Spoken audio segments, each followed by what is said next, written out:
Don't chew on that, Max. Cooper loves that chew too. Oh, now he's into Cooper's food. Wow, he is loving it. What do you feed Cooper? Blue Buffalo Life Protection Formula. He never leaves a crumb. I love it because it's made with high-quality protein, nutrient-rich fruits and veggies, and wholesome whole grains. Looks like we're switching to Blue.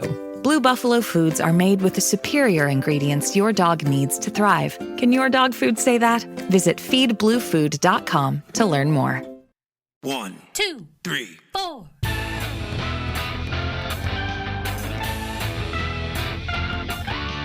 Monster movie. Fun time, go! Monster movie. Fun time, go. Monster. Movie. Fun time. Go! Monster movie. Fun time, go. With Precious D and Honeybee. Fun time, go! Ladies and gentlemen, boys and girls, friends and neighbors, welcome to Monster Movie Fun Time Go. 31 Days of Horror.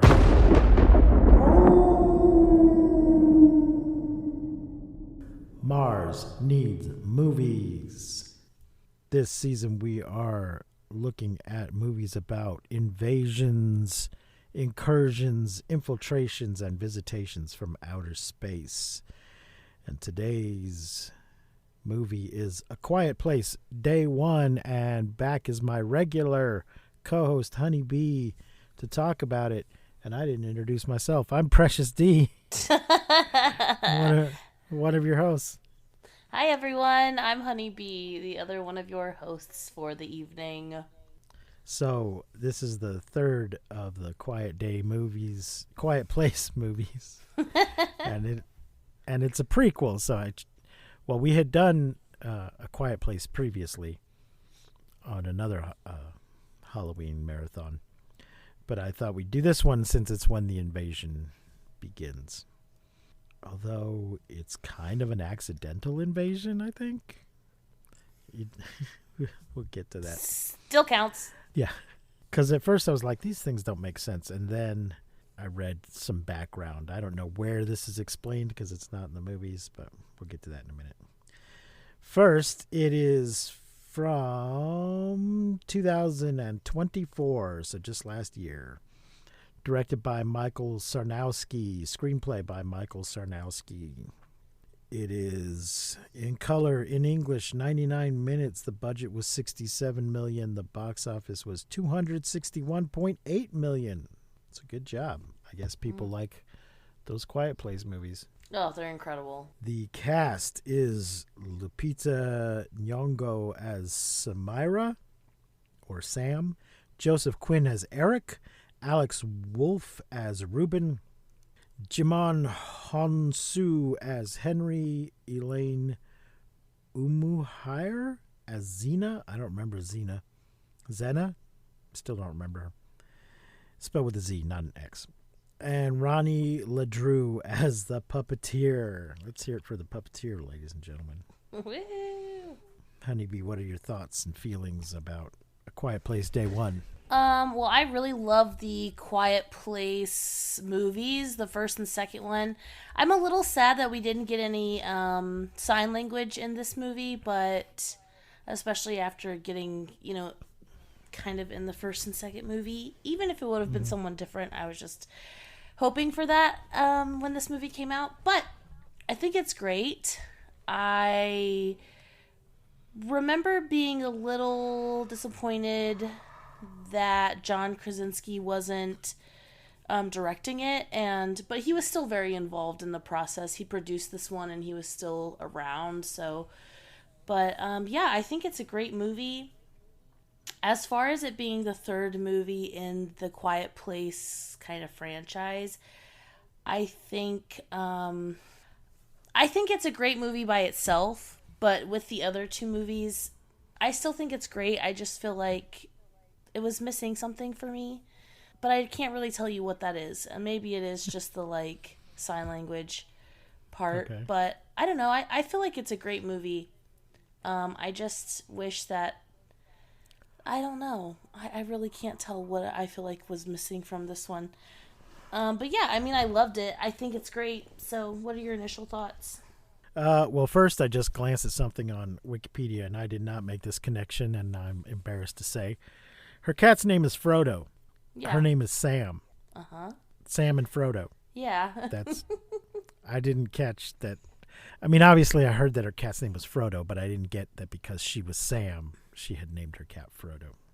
But that's apparently that was the intention of the Very cute. writer. I like it. It's kind of depressing because of the ending, Yeah. but because of her, I guess it's because of her situation. That's just she decided to go out on her own terms. There's an element of the whole thing that doesn't quite make sense to me, but like I said, I read an explanation, so I'm like, okay, fine.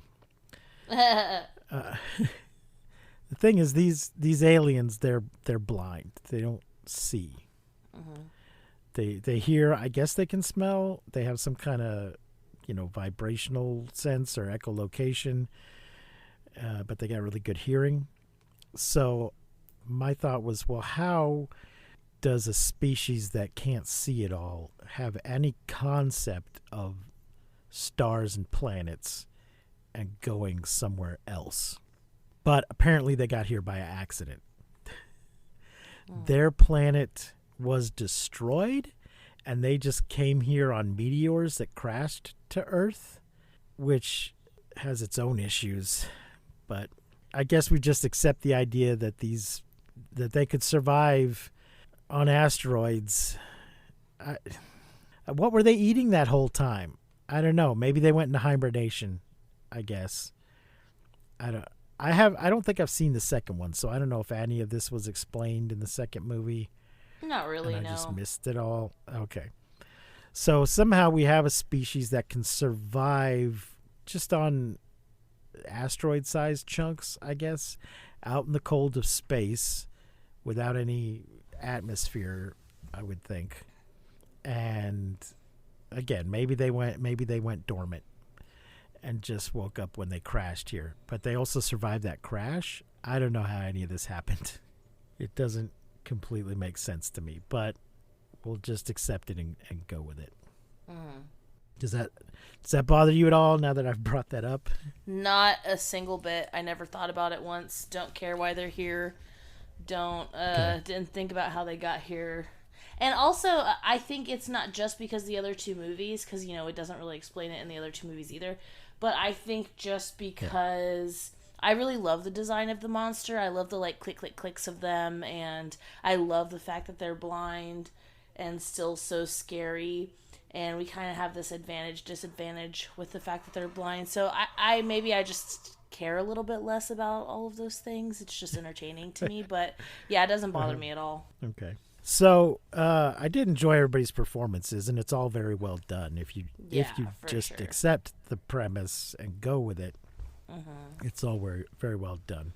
Yeah. So the thing with Sam is that she's got, I don't think they ever tell us, but she has some condition that causes her a lot of pain. I think it's cancer. Yeah, probably. And that might be why she's got no hair. But she's living in some kind of hospice situation, so it seems like she doesn't have very long to live. It's unclear. Or is she just there for the pain management? I don't know. But when the shit hits the fan, she decides she's going to go to Harlem for pizza. Yeah, well, when they go on this little field trip, she was promised pizza. Yeah, she's kind of tricked into going on this little field trip, and basically she's like, I'll go on your little field trip if we can get pizza in the city. And he's like, well, we had pizza last night for dinner. And she's like, I don't want that pizza. She's like, did you eat it? No, it's disgusting. I want pizza from the city. We find out later why the pizza is important to her. But then when they're out on their little field trip, shit hits the fan, and the guy comes up to her and he's like, hey, look, I know that we said we'd get pizza, but we can't because something's going on and we got to get back home. And she's like, no, we're going to get pizza first. And he's like, no, we can't. And then kablooey, the bus that they're in, explodes and shit actually is hitting the fan. So I really like this about her. It's the whole world ending, and she's like, yeah, I have cancer, so what do I really need to live for? I just want this last simple joy, this last bit of normalcy, and then I'll just go out myself. And I just respect that. Hell yeah. So she, at one point, this guy Eric starts following her around So the aliens land and start tearing shit up immediately. We're in Manhattan. They start tearing shit up. The army's trying to contain the situation, and they're telling people to head to South Street Seaport, which I've been to many times. I used to work right near there. I saw Lionel Richie play at the South Street Seaport, and everybody's heading that way, and she decides to head the other way because not only does she have to have pizza, but she has to have this particular pizza, which is in Harlem, which is quite some ways away from where she is right now. And this guy, Eric, starts following her around because he's just clueless and helpless, I guess. Yeah, well, he, like, comes out of the subway. It's, like, flooded. And he comes out of the subway, and the first thing he sees is the cat. And he kind of follows the cat to her. Yeah. And I think he just takes it as a sign. Because, like, the world is ending. He comes up, sees this, like, adorable little cat, and is like, okay, well, not everything is bad. I'll just follow the cat, you know? It's her support cat who... Yeah, her emotional support cat. Somehow does not get killed by the aliens. That cat should totally have been killed. I read somewhere that cats have a sense about like predators, and like if there's a predator around, they'll like be quiet or something. And I'm like, I don't know about that. Maybe sometimes, but yeah, I feel like there were several times where I'm like, oh, the cat's back. Okay, great, good. Yeah. Which then made me think, okay, when the cat runs away, don't fucking go chase it because he's fine. He's going to come back. He has the whole movie. So leave the cat. He'll come back. But he's just wandering around like nothing's happening. And, just luring humans into trouble. He's a collaborator. He's working with the aliens. So, sadly, when they get to the pizza place, it's already burned out. And... so they decide to go to the seaport. Well, all the way back down to the other end of the island. But first, they go to where her dad used to play piano, and somehow actually find a pizza, and then they eat it. And I was like, "How? What? Where? How the fuck?" This was the most unbelievable part to me. The alien invasion, all of this shit, I totally believed it. Don't care how they got. I was like, where the fuck did that pizza come from? Like, no way. No way. Well, did he go get it? Did he find it somewhere else? Did he go into the rubble? He went, he was like in the bar that they're at. He like goes to get like some drinks, some liquor, and he's like rummaging around, and he bakes them a pizza. Oh, okay. And I'm like, what the fuck? Well, so it's a bar. Oh, geez. So it's bar food pizza. It's pizza they keep at the bar to heat up. Yeah. Which is going to be terrible. not at all what she wanted. Oh my God. Yeah, that's going to be some shit pizza. That's just some frozen bullshit. But I mean, in the end of the world, like, okay, I bet you're going to be like, all right, like my last pizza, great. Now I can die in pizza. Oh man. Go sit in the corner. Think about what you've done.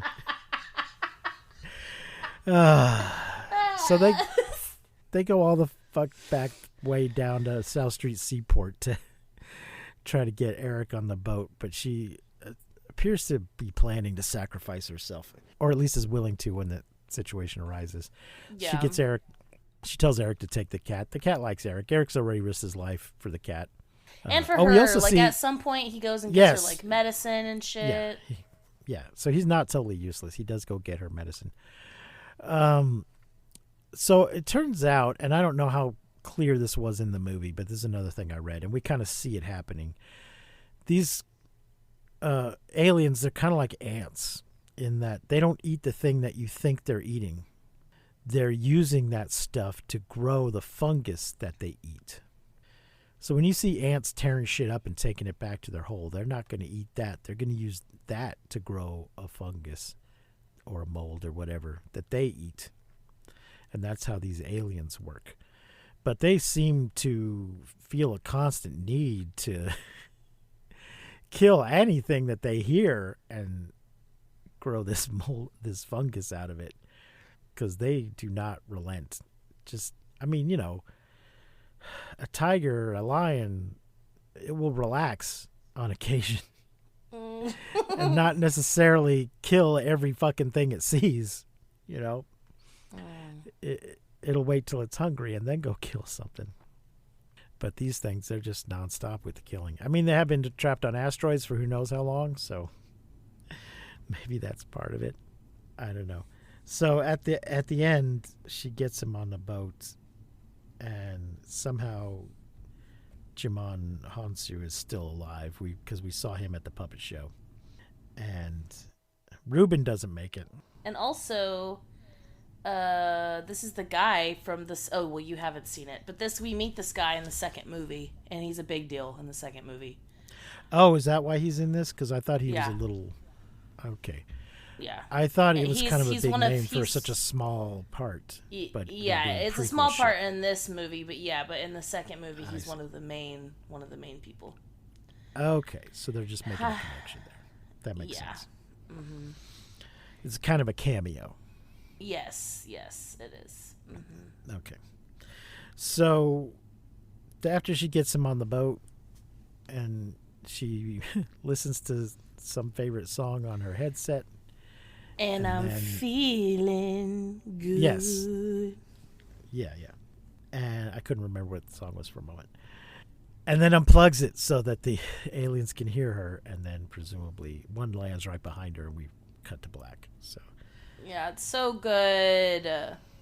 It's so good. It's a great movie, and like I said, it's a great movie. I really loved it, especially as a standalone movie. There's something about the first two, and maybe it's the family dynamic. I don't know. Like I said, maybe it's just the deaf representation, but they're all really great movies. I just think out of the three, this one is probably my least favorite. But as a standalone movie, I'd say it's 5 stars for me, as a standalone movie. But as a prequel, I'd say maybe it's 4. this ending's a little sad, but considering her condition, she doesn't know if she's going to be able to keep getting medication. She's going to have to start scavenging for food. It's going to all just be a whole thing. It's understandable. And she's, in pain. And there's no doctor around, no other treatment going to happen. Then, yeah, it's understandable why she would decide to just say, fuck it, come get me, aliens. But, with other people, you've seen the Saw movies, haven't you? Yeah. Well, I don't think I saw the last 2, maybe.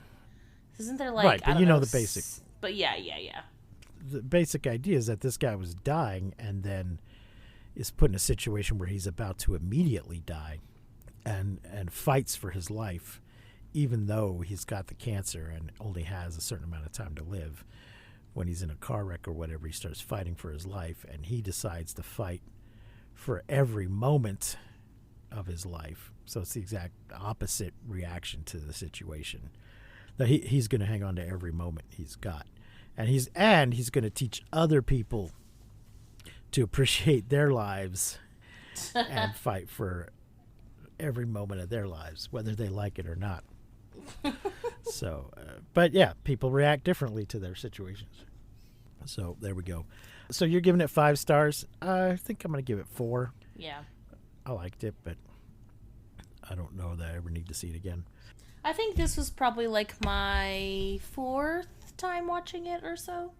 Oh, really? Yeah. I started watching it once I had started watching it and dozed off when it first came to streaming. So this was my chance to finish watching it, or to restart it and finish it. So there you go. Okay, then. Well, it is on Paramount, I believe. Yes. I don't remember. Let me just look it up again. Yeah, it's included on Paramount and Prime, apparently. Oh yeah, I think I MGM watched it on Plus. Prime. And then it's available to rent or buy on all the other things. So there you go, folks. All right, I think that's going to wrap it up for today. We will be back tomorrow with another in our 31 Days of Horror. If you like what we're doing, please like and subscribe, rate and review. Check out our Patreon. Thanks for listening. I have been your host, Precious D. And I've been your other host, Honey Bee. Remember to keep watching the skies. We won't see you, but you will hear us next time on Monster Movie Fun Time Go. You've been listening to Monster Movie Fun Time Go. If you enjoyed the show, please consider rating and reviewing us on your podcasting platform of choice. You can leave us a message and find links to all our things at mmftg.com.